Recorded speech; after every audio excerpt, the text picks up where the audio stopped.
వంగవీటి ప్రస్తుతం విజయవాడ ప్రజలలో సంచలనంగా మారిన పేరు.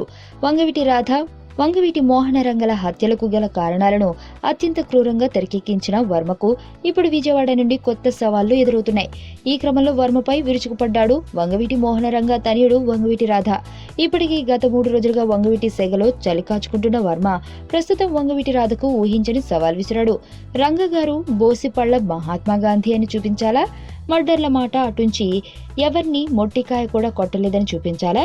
మదర్ తెరిసా కన్నా సాత్వికుడు అని చూపించాలా? అన్నదానాలు ప్రజాసేవ తప్ప చీమకైనా హాని చేయని గౌతమ బుద్ధుడని చూపించాలా అంటూ తనదైన శైలిలో రాధపై ప్రశ్నల వర్షం కురిపించాడు. ఇక ఈ విషయంపై మాట్లాడుతూ రంగా గారి గురించి, ఆయన భార్య గురించి, రంగా గారి అభిమానులు వినడానికి చూడటానికి ఇష్టపడిన డాక్యుమెంటెడ్ వాస్తవాలు నేను చాలా చూపించగలను. కానీ రంగా గారి మీద ఉన్న గౌరవంతో అవి చూపించలేదు. ఆ వాస్తవాలు ఏంటని రాధకు దమ్ముండి డిమాండ్ చేస్తే వాటన్నింటినీ కుండబద్దలు కొట్టినట్లు చెప్పేస్తా. వంగవీటి సినిమా థియేటర్లో నా ఉద్దేశం ఆ జీవిత కథల ఆధారంగా అప్పుడు జరిగిన ఆ సంఘటనల వెనుక వాళ్ల సున్నితమైన భావోద్వేగాలను చూపించడం మాత్రమే. ఒరిజినల్ వంగవీటి రాధ, వంగవీటి రంగ గార్లలో ఉన్న గొప్పతనంలో ఈ రాధకి 0.1% కూడా లేకపోవడం వల్లే ఈ రాధ పరిస్థితి ఇలా ఉంది.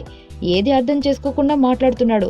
వంగవీటి సినిమా గురించి దుర్బుద్ధి ఉన్నవాళ్లు నా దురుద్దేశం గురించి ఎంత అరిచిగ్గి పెట్టినా సరే రంగ గారి మీద రాధకి, రత్నకుమారి గారికి ఉన్న గౌరవం కన్నా ఎన్నో రెట్లు నాకెక్కువ గౌరవం ఉందన్నది వాస్తవం. నేను తీసిన వంగవీటి సినిమా కరెక్ట్ కాదంటూనే రాధానే అసలు వంగవీటి అనే ఇంకో సినిమా తీసి లోకానికి చూపించుకోమనండి అన్నాడు వర్మ. ఇక వర్మని ఏం చేయాలో నాకు తెలుసు అంటూ రాధ ఇచ్చిన వార్నింగ్ కు కౌంటర్ గా బస్తీ మిస్ సవాల్, సెంటర్ నేను చెప్పను, టైం నువ్వు చెప్పొద్దు అంటూ ప్రత్యక్ష సవాల్ విసిరాడు.